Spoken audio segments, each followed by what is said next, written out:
এখানে দাঁড়ালে মনে হয় যে আসলে সূর্যোদয়ের দেশ জাপান না, আসলে সূর্যোদয়ের দেশ বাংলাদেশ। আপনারা পিছনে দেখতে পাচ্ছেন কিনা বুঝতে পারতেছি না, আমি দেখাবো পিছনের ক্যামেরা দিয়ে।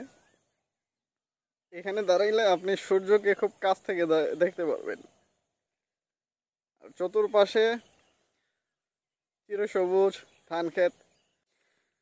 এখানে দাঁড়াইলে একদম কাছ থেকে সূর্যটা দেখা যায়।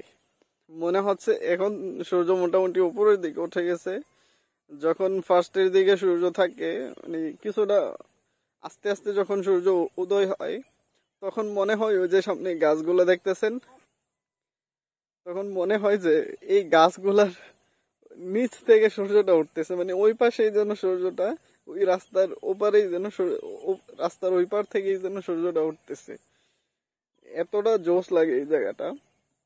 ওই পাশে হচ্ছে গরু দেখতে পাচ্ছি, যারা হচ্ছে ফসল, যারা হচ্ছে ঘাস খাচ্ছে, এবং আশেপাশে অনেক কৃষকও দেখা যাচ্ছে।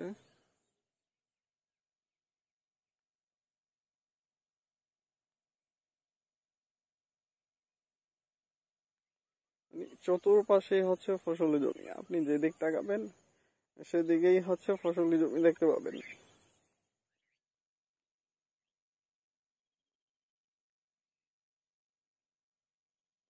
কত ধরনের পাখির ডাক শোনা যায় এখানে, একটু জাস্ট শুনুন।